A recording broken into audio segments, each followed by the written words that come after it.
മാവേലി നാടുവാണിടും കാലം മനുഷ്യരെല്ലാരും ഒന്നുപോലെ ആമോദത്തോടെ വസിക്കും കാലം ആപത്തങ്ങാർക്കുമൊട്ടില്ലതാനും. പാട്ടും ഡാൻസും പാചകവുമായി എത്തിയ A to Zന്റെ പുതിയൊരു എപ്പിസോഡിലേക്ക് ഏവർക്കും സ്വാഗതം. ജയ് ഹിന്ദിൻ്റെ എല്ലാ പ്രേക്ഷകർക്കും ഹൃദയം നിറഞ്ഞ ഓണാശംസകൾ. കേരളത്തിൽ നവവത്സരത്തിൻ്റെ ആഗമനം കുറിക്കുന്ന മാസമായ ചിങ്ങത്തിൽ തന്നെയാണ് മലയാളിയുടെ ഏറ്റവും വലിയ ഉത്സവമായ ഓണവും വന്നണയുന്നത്. ചിങ്ങമാസത്തിലെ അത്തം നക്ഷത്രം മുതൽ തുടങ്ങുന്ന ഓണാഘോഷം തിരുവോണ നാളിൽ പ്രാധാന്യത്തോടെ ആഘോഷിക്കുകയും ചതയം നാൾ വരെ നീണ്ടു നിൽക്കുകയും ചെയ്യുന്നു. തൃക്കാക്കരയാണ് ഓണത്തപ്പൻ്റെ ആസ്ഥാനം. എന്നാൽ അവിടെ മഹാബലിക്കു പകരം വാമനനെയാണ് ആരാധിക്കുന്നത്. കേരളീയരാണ് ഓണാഘോഷം നടത്തിയത് എന്നാണ് ഐതിഹ്യമെങ്കിലും അതിനേക്കാൾ വളരെ മുൻപേ തന്നെ കേരളത്തിലും മധുര ഉൾപ്പെട്ട തമിഴ്നാട്ടിലും മറ്റും ഓണാഘോഷം നടന്നിട്ടുള്ളതായി സംഘകൃതികൾ വെളിപ്പെടുത്തുന്നു. അത് എന്തു തന്നെയായാലും മലയാളികൾക്ക് ഓണം എന്ന് പറയുമ്പോൾ ഒരുപാട് കാര്യങ്ങൾ മനസ്സിലോടിയെത്തും. നമ്മുടെ തനി നാടൻ സദ്യ മറക്കാൻ പറ്റുമോ? അവിയലും ചോറും സാമ്പാറും 4 കൂട്ടം അച്ചാറും മാത്രം പോരാ, ഒരു പായസം കൂടി ആയാലേ കോളം തികയൂ. നിങ്ങൾക്ക് ഏവർക്കും ഇഷ്ടപ്പെടാൻ സാധ്യതയുള്ള ഒരു പായസവുമായി എത്തിയിട്ടുണ്ട് കൊല്ലം സ്വദേശിനിയായിട്ടുള്ള ബെക്സി സാറ മാത്യു. ഒന്ന് കണ്ടു നോക്കിയിട്ട് തിരിച്ചു വരാം. ഹായ് എവരിവൺ, ആദ്യം തന്നെ എല്ലാവർക്കും എൻ്റെ ഹൃദയം നിറഞ്ഞ ഓണാശംസകൾ. ഞാൻ നിങ്ങളുടെ സ്വന്തം ബെക്സി സാറ മാത്യു. ഓണസദ്യയിൽ നമ്മളെല്ലാവരും ഇഷ്ടപ്പെടുന്ന ഒരു വിഭവമാണ് പായസം, അല്ലേ? ഇന്ന് ഞാൻ നിങ്ങളെ പരിചയപ്പെടുത്താൻ വേണ്ടി പോകുന്നത് ഓമയ്ക്ക വെച്ചിട്ട് നല്ല അടിപൊളി ഒരു ഹെൽത്തി ആയിട്ടുള്ള ഒരു പായസമാണ്. അപ്പം ഇതെങ്ങനെ ഉണ്ടാക്കുന്നേ നോക്കാം. ഏതവസ്ഥയിലായിരുന്നാലും ഉള്ളതുകൊണ്ട് തൃപ്തിപ്പെടുവാൻ നമ്മളെല്ലാവരും പഠിച്ചിരിക്കണം എന്നുള്ളൊരു ചെറിയ സന്ദേശം കൊണ്ട് നമുക്ക് വീഡിയോയിലേക്ക് പോവാം. പായസത്തിന് വേണ്ടിയിട്ട് ഞാനിവിടെ അത്യാവശ്യം വലിയൊരു ഓമയ്ക്കാണ് എടുത്തിരിക്കുന്നത്. അതുപോലെ തന്നെ നല്ല വിളഞ്ഞ ഓമയ്ക്കായും ആണ് എടുത്തിരിക്കുന്നത്.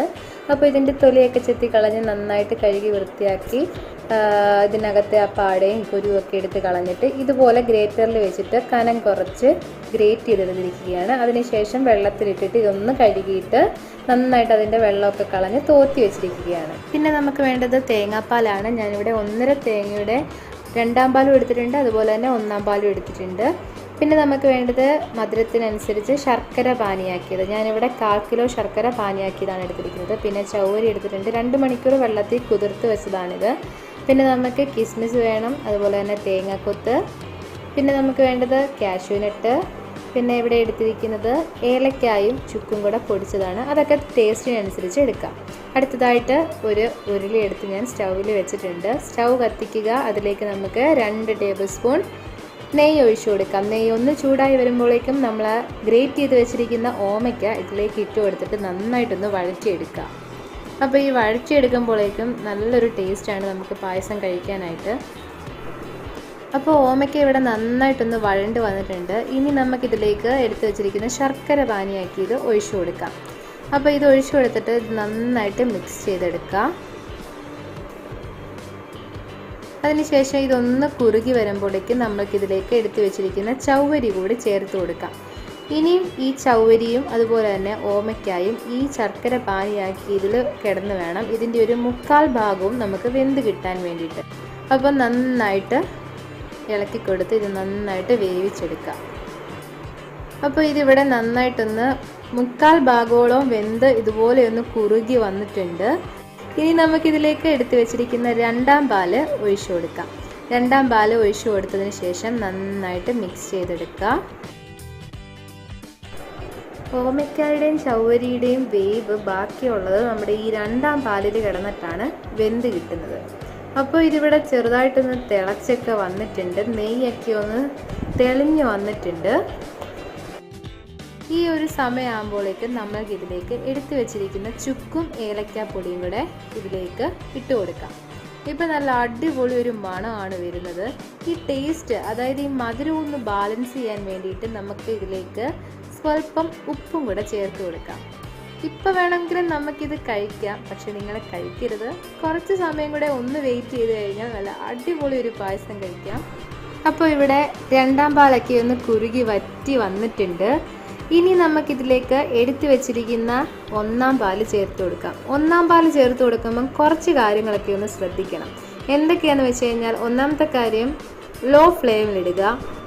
പിന്നെ എന്താണെന്ന് വെച്ച് കഴിഞ്ഞാൽ, ഇത് പതുക്കെ ഇതുപോലെ ഇളക്കി യോജിപ്പിക്കണം. ഒത്തിരി സ്പീഡിലിട്ട് ഇളക്കരുത്, ഇത് പിരിഞ്ഞു പോകും. അതുകൊണ്ട് പതുക്കെ ഇളക്കി ഇത് നന്നായിട്ട് മിക്സ് ചെയ്തെടുക്കുക. മൂന്നാമത്തെ കാര്യം, ഇതധികം തിളച്ചു പോകാനും ഇടയാകരുത്. ജസ്റ്റ് അങ്ങും ഇങ്ങുമൊക്കെ ഓരോ തിള വരുമ്പോഴേക്കും ഇത് ഓഫ് ചെയ്യണം. ഇതേ കണ്ടില്ലേ, ഇതുപോലെ ആകുമ്പോഴേക്കും സ്റ്റൗ ഓഫ് ചെയ്യുക. പരിപാടി കഴിഞ്ഞു. അപ്പോൾ നമ്മുടെ പായസം ഇവിടെ ഏകദേശം റെഡി ആയി കഴിഞ്ഞു. ഇനി ഒരു കാര്യം കൂടെ ചെയ്യാനുണ്ട്. ഇതേ കണ്ടില്ലേ, ഇതിനകത്ത് ഓമയ്ക്കൊന്നും വെന്തുടഞ്ഞൊന്നും പോയിട്ടില്ല. അപ്പോൾ അടുത്തതായിട്ട് നമ്മൾ എടുത്തു വെച്ചിരിക്കുന്ന കിസ്മിസും കാഷ്യൂനട്ടും ഒക്കെ ഒന്ന് വറുത്തെടുക്കണം. അതിന് വേണ്ടിയിട്ട് ഒരു പാൻ വെക്കുക, അതിലേക്ക് കുറച്ച് നെയ്യ് ഒഴിച്ചു കൊടുക്കാം. അതിനുശേഷം നമ്മൾ എടുത്തു വെച്ചിരിക്കുന്ന തേങ്ങ കൊത്തിട്ട് കൊടുത്ത് ഇതുപോലെ ഒന്ന് ചുമന്ന് വരുമ്പോഴേക്കും കാഷ്യൂനട്ട് ഇട്ട് കൊടുക്കാം. കാഷ്യൂനട്ടും ഇതുപോലെ ഒന്ന് ചുമന്ന് വരുമ്പോഴേക്കും കിസ്മിസ് ഇതിലേക്ക് ചേർത്ത് കൊടുക്കാം.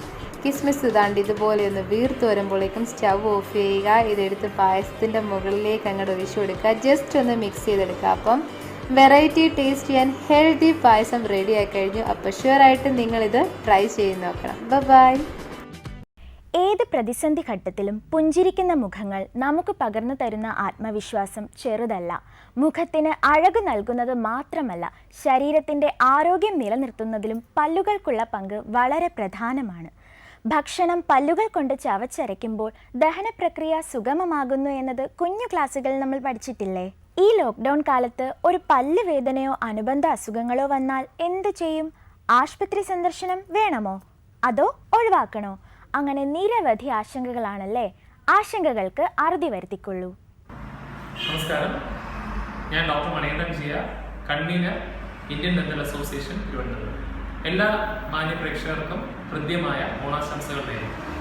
ഇന്ന് നമ്മൾ ചർച്ച ചെയ്യുന്ന വിഷയം ഈ കോവിഡ് കാലത്തെ ദന്ത സംരക്ഷണത്തെ കുറിച്ചുള്ളതാണ്. അപ്പോൾ പല ആൾക്കാർക്കും ഒരു സംശയമാണ്, ഈ ഒരു കോവിഡ് കാലത്ത് ഒരു പല്ലുവേദനയോ മറ്റെന്തെങ്കിലും പ്രശ്നം നമ്മൾ അലട്ടുകയാണെന്നുണ്ടെങ്കിൽ നമുക്ക് ദന്ത സംരക്ഷണം കാര്യമായിട്ട് ലഭിക്കുന്നുണ്ടോ, അതോ അവിടെ പോകാനായിട്ട് എന്തെങ്കിലും തടസ്സം നേരിടുന്നുണ്ടോ? അപ്പോൾ നമ്മൾ എന്തൊക്കെയാണ് രോഗികൾ അറിയേണ്ട കാര്യങ്ങൾ എന്നുള്ളതാണ്. അപ്പോൾ പണ്ട് നമ്മളൊരു പല്ലുവേദന വന്നു കഴിഞ്ഞാൽ പെട്ടെന്ന് തന്നെ നമ്മുടെ ഒരു ഡെന്റിസ്റ്റിന്റെ അടുത്തേക്ക് പോകുന്നതായിരിക്കും. അപ്പോൾ നമ്മൾ ഇപ്പം ചെയ്യേണ്ടതെന്ന് പറഞ്ഞു കഴിഞ്ഞാൽ, നിങ്ങളുടെ ഭാഗത്തു നിന്ന് വേണ്ട ചില കാര്യങ്ങൾ എന്തൊക്കെയാണ് നമുക്ക് നോക്കാം. ഏറ്റവും പ്രധാനമായിട്ട് നമ്മളൊരു ഡെന്റിസ്റ്റിന്റെ അടുത്ത് പോകുന്നതിന് മുമ്പായിട്ട് മുൻകൂറായിട്ട് ആ ഡെന്റിസ്റ്റിനെ വിളിച്ചിട്ട് ഒരു അപ്പോയിന്റ്മെന്റ് എടുത്തിട്ട് നിങ്ങൾ കൃത്യമായിട്ട് ആ ഡോക്ടർ പറയുന്ന സമയത്ത് ക്ലിനിക്കിൽ എത്താനായിട്ട് ശ്രദ്ധിക്കുക. അതോടൊപ്പം തന്നെ ക്ലിനിക്കിൽ വന്നു കഴിഞ്ഞാൽ നമ്മുടെ എല്ലാ ക്ലിനിക്കുകളിലും ആ ഒരു ഇന്ത്യൻ ഡെന്റൽ അസോസിയേഷന്റെ ഒരു ക്വസ്റ്റ്യനെയാണ്, ഒരു ചോദ്യാവലി ഉണ്ടാകും. അപ്പോൾ അതിനകത്ത് ചില ചോദ്യങ്ങളുണ്ട്. നിങ്ങൾ ഏതെങ്കിലും കോവിഡ് ബാധിതമായിട്ടുള്ള രോഗികളുമായിട്ട് സമ്പർക്കം വന്നിട്ടുള്ള ആളാണോ, സമ്പർക്ക നിയന്ത്രണത്തിൽ അല്ലെങ്കിൽ ക്വാറന്റൈനിൽ ഉണ്ടായിരുന്ന ആളാണോ? അപ്പൊ അത്തരത്തിലുള്ള എല്ലാ ക്വസ്റ്റ്യൻസും കറക്റ്റായിട്ട്, ചോദ്യങ്ങളെല്ലാം കൃത്യമായിട്ട് പൂരിപ്പിക്കേണ്ടത് വളരെ അത്യാവശ്യമാണ്. അതോടൊപ്പം തന്നെ നിങ്ങൾ ക്ലിനിക്കിൽ കയറുന്നതിന് മുൻപായിട്ടും കൈകൾ എല്ലാം ശുചിത്വം ഉറപ്പുവരുത്തിക്കൊണ്ട് തന്നെ ക്ലിനിക്കിന്റെ ഉള്ളിലേക്ക് പ്രവേശിക്കുക. അതിനുശേഷം ഡോക്ടർ നിങ്ങളുടെ ചെയർ എടുക്കുന്നതിന് മുമ്പായിട്ട് നിങ്ങളുടെ വാ ഒന്ന് കഴുകാനായിട്ട് വായു ശുചീകരണ ലായനികൾ അല്ലെങ്കിൽ മൗത്ത് വാഷസ് നൽകുന്നുണ്ടാവും. അപ്പോൾ നമ്മളിപ്പം ഏറ്റവും കൂടുതൽ ഒരു പ്രാധാന്യം കൊടുക്കുന്നത് അടിയന്തരമായിട്ടുള്ള ചികിത്സയ്ക്കാണ്. അതോടൊപ്പം തന്നെ നമ്മുടെ നോർമലായിട്ടുള്ള ചികിത്സകളും ചെയ്യുന്നുണ്ട്. നമ്മുടെ സെൻട്രൽ ഗവൺമെന്റിന്റെ ഗൈഡ് ലൈൻസ് പ്രകാരം കണ്ടെയ്ൻമെന്റ് സോണുകളിൽ ഒഴികെ എല്ലാ സ്ഥലങ്ങളിലും ഡെന്റൽ ക്ലിനിക്കുകൾ പ്രവർത്തിക്കുന്നുണ്ട്. അപ്പൊ അതുകൊണ്ട് തന്നെ എന്തെങ്കിലും ഒരു പല്ലുവേദനയോ കാര്യങ്ങളോ വന്നു കഴിഞ്ഞാൽ ഇപ്പൊ കോവിഡ് ആയതുകൊണ്ട് ഡെന്റൽ ക്ലിനിക്കിലോട്ട് പോകണ്ട എന്ന് പറഞ്ഞിട്ട് ആരും വിഷമിക്കേണ്ട കാര്യമില്ല. തീർച്ചയായിട്ടും നിങ്ങൾക്ക് മറ്റെല്ലാ സ്ഥലത്തും പോകുന്നത് പോലെ തന്നെ ക്ലിനിക്കിലെത്തി നിങ്ങളുടെ ചികിത്സ ചെയ്ത് പോരാവുന്നതേ ഉള്ളൂ. അപ്പൊ അറിയേണ്ട കാര്യങ്ങൾ എന്ന് പറഞ്ഞാൽ ഏതൊക്കെയാണ് അടിയന്തരമായിട്ടുള്ള, അതായത് നിങ്ങൾ ഒരു ചെറിയ പ്രശ്നം വന്നു കഴിഞ്ഞാലും വെച്ച് താമസിപ്പിക്കാതെ ഉടൻ തന്നെ ചികിത്സ തരേണ്ട ഒരു കാര്യങ്ങളിൽ ഒന്നാണ് നമ്മുടെ അസഹ്യമായിട്ടുള്ള പല്ലുവേദന എന്ന് പറയുന്നത്.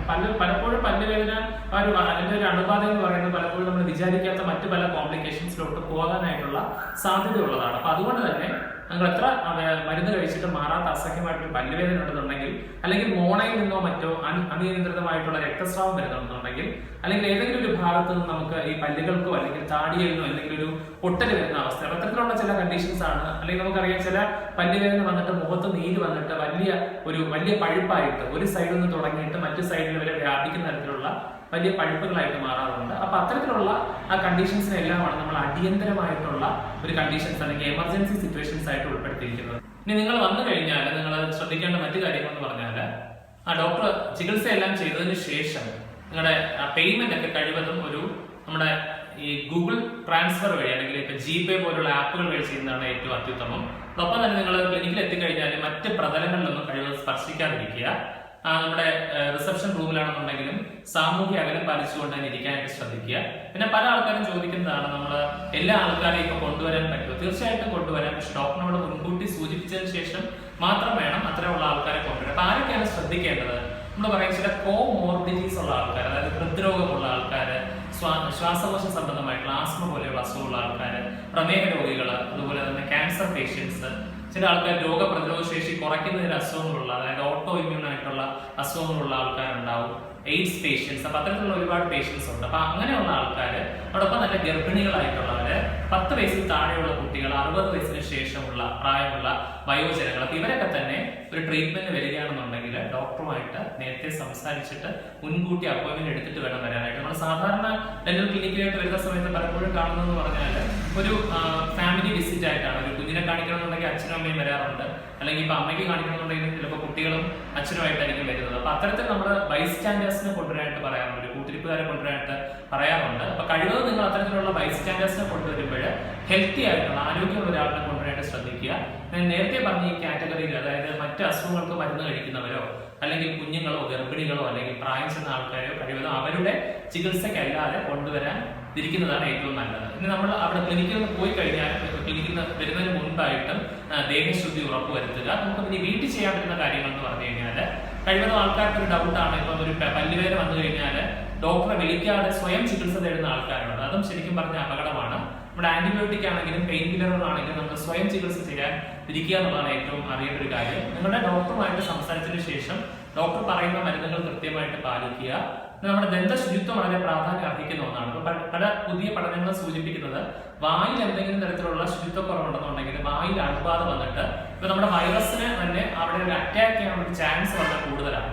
നമ്മുടെ വായിലെ ശുചിത്വക്കുറവ് പലപ്പോഴും ബാക്ടീരിയൽ ന്യൂമോണിയ അല്ലെങ്കിൽ ശ്വാസകോശ സംബന്ധമായിട്ടുള്ള അസുഖങ്ങളുടെ തീവ്രത കൂടുന്നതായിട്ട് പഠനങ്ങൾ സൂചിപ്പിക്കുന്നുണ്ട്. അപ്പൊ അതുകൊണ്ട് തന്നെ നിങ്ങൾക്കൊരു കോവിഡ് ബാധ വന്നു കഴിഞ്ഞാൽ, കോവിഡ് അസുഖം ബാധിച്ചു കഴിഞ്ഞാൽ താരതമ്യേന നമ്മുടെ വായുടെ ശുചിത്വം കുറഞ്ഞ ആൾക്കാർക്ക് അതിന്റെ ഒരു തീവ്രത വളരെ കൂടുതലായിട്ട് കണ്ടുവരുന്നുണ്ട്. ചില പഠനങ്ങൾ, ലേറ്റസ്റ്റ് ആയിട്ടുള്ള പഠനങ്ങൾ സൂചിപ്പിക്കുന്നുണ്ട്. അപ്പൊ നമ്മൾ ചെയ്യേണ്ടതെന്ന് പറഞ്ഞാൽ, എല്ലാ ദിവസവും 2 നേരം 3 മിനിറ്റ് വീതം കൃത്യമായിട്ട് ബ്രഷ് ചെയ്യുക.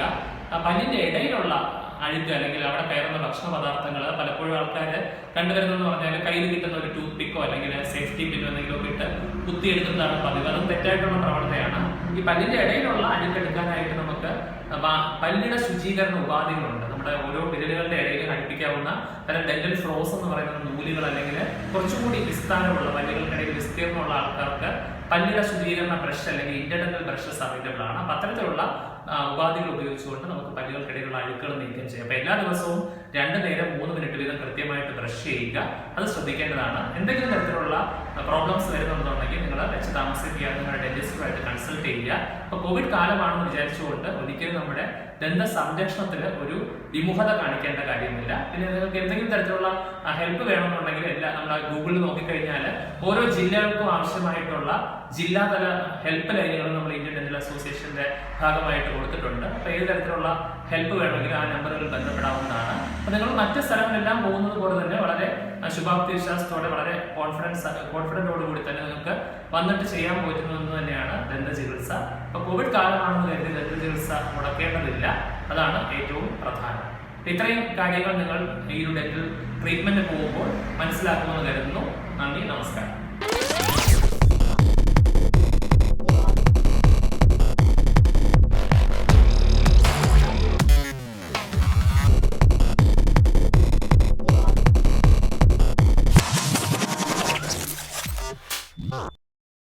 ദന്ത സംരക്ഷണവും ദന്താശുപത്രി സന്ദർശിക്കുമ്പോൾ എന്തൊക്കെ ശ്രദ്ധിക്കണം എന്നും ഇപ്പോൾ മനസ്സിലായില്ലേ? ഈ ലോക്ക്ഡൗൺ സമയത്ത് വിലപ്പെട്ട സമയം A2Zന്റെ പ്രേക്ഷകർക്ക് വേണ്ടി ചിലവഴിച്ചതിന് നന്ദി. സൗന്ദര്യ സംരക്ഷണം വളരെ പ്രധാനപ്പെട്ട ഒരു കാര്യം തന്നെയാണ്. സൗന്ദര്യവർദ്ധനവിന് മേക്കപ്പ് ഇടാൻ മടി കാണിക്കാത്തവരും മതി വരാത്തവരും ഉണ്ട്. പ്രത്യേകിച്ച് നമ്മൾ സ്ത്രീകളെ സംബന്ധിച്ച് എത്ര ഒരുങ്ങിയാലും മതിയാവില്ല. ഓണമായാൽ പിന്നെ പറയാനുണ്ടോ? ഒരു ഓണം സ്പെഷ്യൽ മേക്ക് ഓവറുമായി എത്തിയിരിക്കുകയാണ് കോട്ടയം സ്വദേശിനി വിഷ്ണുപ്രിയ. എൻ്റെ പേര് വിഷ്ണുപ്രിയ. ഞാനൊരു PG സ്റ്റുഡൻ്റ് ആണ്. എൻ്റെ വീട്ടിൽ അച്ഛൻ, അമ്മ, ചേച്ചി, അനിയനാണുള്ളത്. ഞാനൊരു കോട്ടയംകാരിയാണ്. ഞാൻ ഈ ഒരു യൂട്യൂബ് ചാനൽ സ്റ്റാർട്ട് ചെയ്യാൻ തുടങ്ങിയിട്ട് ഒരു 2-3 months ആയിട്ടേ ഉള്ളൂ. കുറേ നാൾ മുമ്പ് എനിക്കൊരു യൂട്യൂബ് ചാനൽ സ്റ്റാർട്ട് ചെയ്യണമെന്നുണ്ടായിരുന്നു. പക്ഷെ അന്ന് എനിക്ക് അത്രത്തോളം കോൺഫിഡൻസ് ഇല്ലായിരുന്നു ഒരു യൂട്യൂബ് ചാനലൊക്കെ സ്റ്റാർട്ട് ചെയ്യാൻ. അതുപോലെ തന്നെ എൻ്റെ ലാംഗ്വേജ് അത്ര ഫ്ലുവൻ്റ് അല്ലായിരുന്നു. അതുകൊണ്ടാണ് ഞാൻ അന്ന് ഒരു യൂട്യൂബ് ചാനൽ സ്റ്റാർട്ട് ചെയ്യാൻ എനിക്ക് പറ്റാതിരുന്നത്. അപ്പോൾ എൻ്റെ ഫ്രണ്ട്സും അതുപോലെ എൻ്റെ ബ്രദർ സിസ്റ്ററൊക്കെ പറഞ്ഞു ഒരു യൂട്യൂബ് ചാനൽ സ്റ്റാർട്ട് ചെയ്യുന്നൊക്കെ പറഞ്ഞിട്ടാണ് ഞാൻ യൂട്യൂബ് ചാനൽ സ്റ്റാർട്ട് ചെയ്തിരിക്കുന്നത്. അപ്പോൾ നിങ്ങൾക്ക് എല്ലാവർക്കും എൻ്റെ ഈ ഒരു ചാനലിലെ വീഡിയോസ് ഹെൽപ്ഫുള്ളും യൂസ്ഫുള്ളും ആണെന്ന് ഞാൻ വിചാരിക്കുന്നു. ഞാൻ ഉദ്ദേശിക്കുന്നത് മേക്കപ്പ് റിലേറ്റഡ് വീഡിയോസ് ആണ് കൂടുതലും അപ്ലോഡ് ചെയ്യാൻ ഉദ്ദേശിക്കുന്നത്. അപ്പോൾ നിങ്ങൾക്ക് എല്ലാവർക്കും എൻ്റെ ഈ വീഡിയോ ഇഷ്ടപ്പെട്ടു എന്ന് വിചാരിക്കുന്നു. വീഡിയോ ഇഷ്ടപ്പെട്ടെങ്കിൽ ഒന്ന് ലൈക്ക് ചെയ്യുക, ഷെയർ ചെയ്യുക, സബ്സ്ക്രൈബ് ചെയ്യുക എൻ്റെ യൂട്യൂബ് ചാനൽ. അതുപോലെ തന്നെ എല്ലാവരും ഇപ്പോൾ സേഫായിട്ടിരിക്കുക വീട്ടിൽ. പിന്നെ എല്ലാവർക്കും എൻ്റെ ഓണം ആശംസകൾ. ഞാൻ ഇന്നിവിടെ ചെയ്യാൻ പോകുന്ന ഒരു സിമ്പിൾ ഓണം മേക്കപ്പ് ലുക്കാണ്. നമുക്ക് വീഡിയോ സ്റ്റാർട്ട് ചെയ്യാം.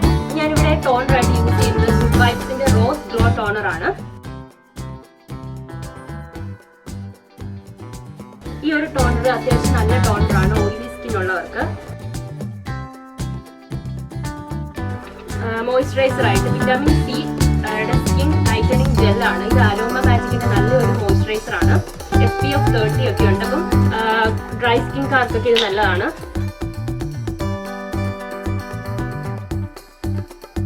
നമ്മളിപ്പോൾ ഓണം സെലിബ്രേഷനൊക്കെ നമ്മളിപ്പോൾ പോവുകയാണെങ്കിൽ ഈ ഒരു മോയ്സ്ചറൈസർ യൂസ് ചെയ്തതിന് SPF ഒക്കെ ഉള്ള കാരണം നമുക്ക് നന്നായിട്ട് നമ്മുടെ സ്കിന്നിന് നല്ലൊരു കവറേജ് ആണ് ഉള്ളത്.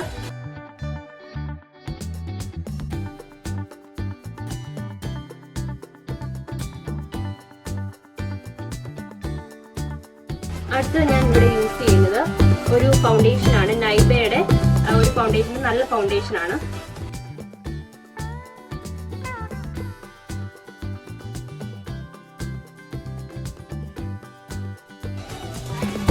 ഡാർക്ക് സ്പോട്ട് ഒന്നും അങ്ങനെ കവർ ചെയ്യുന്ന ഫൗണ്ടേഷൻ അല്ല. ജസ്റ്റ് നമുക്കൊരു ഗ്ലോ കിട്ടും. നമുക്ക് ഡാർക്ക് സ്പോട്ടൊക്കെ നമുക്ക് കവർ ചെയ്യാനാണെങ്കിൽ കൺസീലറൊക്കെ യൂസ് ചെയ്യാം. അപ്പോൾ ഈ ഒരു ഫൗണ്ടേഷൻ യൂസ് ചെയ്തിട്ട് അത്ര നല്ലൊരു റിസൾട്ട് എനിക്ക് കിട്ടുന്നത്. ഞാനും ജസ്റ്റ് ഒരു നമ്മുടെ ഫേസിന് ഒരു ഗ്ലോ കിട്ടുന്ന ഒരു ഫൗണ്ടേഷനാണ് നൈബയുടെ ഈ ഒരു ഫൗണ്ടേഷൻ.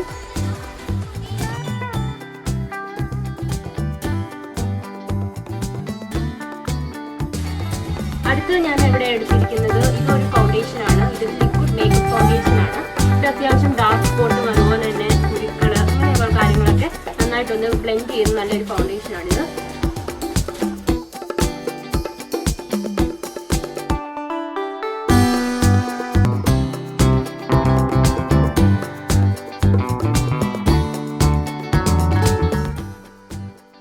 ലിപ്പിന് ഷെയ്ഡ് കൊടുക്കുന്നത് ബ്ലൂ ഹെവന്റെ മാറ്റ് ലിപ് കളറാണ്. നല്ലൊരു ഡാർക്ക് കളറാണ് നമ്മുടെ ലിപ്പിൽ അപ്ലൈ ചെയ്ത് കഴിയുമ്പോൾ.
വിഷ്ണുപ്രിയയുടെ മേക്ക് ഓവർ നിങ്ങളും അപ്പോൾ ട്രൈ ചെയ്തു നോക്കുക. ഇനി 2 മിടുക്കി കുട്ടികളെ പരിചയപ്പെടുത്താം, മേഘനയും ഹൃതികയും. 5ാം ക്ലാസ് വിദ്യാർത്ഥികളായിട്ടുള്ള ഈ ചുണക്കുട്ടികൾ ഒരു അടിപൊളി പെർഫോമൻസുമായി ആണ് എത്തിയിരിക്കുന്നത്.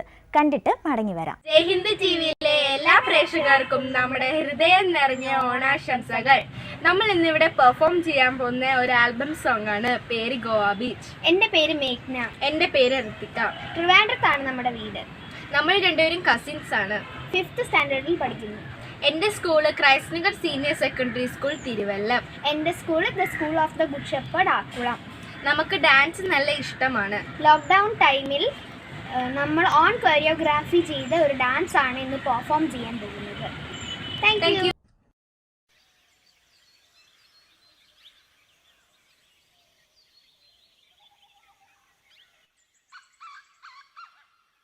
ഉറപ്പായും നിങ്ങളുടെയും ഹൃദയത്തിൽ ആനന്ദത്തിൻ്റെ അലകൾ ഉണർത്തിക്കാണും ഈ കുട്ടികൾ, അല്ലേ?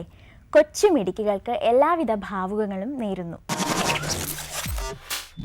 അപ്പോൾ A to Zന്റെ ഇന്നത്തെ സമയം ഇവിടെ അവസാനിക്കുകയാണ്. എല്ലാ പ്രേക്ഷകർക്കും ഒരിക്കൽ കൂടി ഓണാശംസകൾ നേർന്നുകൊള്ളുന്നു. അടുത്ത ആഴ്ച കുറെ അധികം നുറുങ്ങു വിദ്യകളുമായി നമുക്ക് വീണ്ടും കണ്ടുമുട്ടാം. അതുവരെ be safe and stay song. Until then, this is Arya signing off.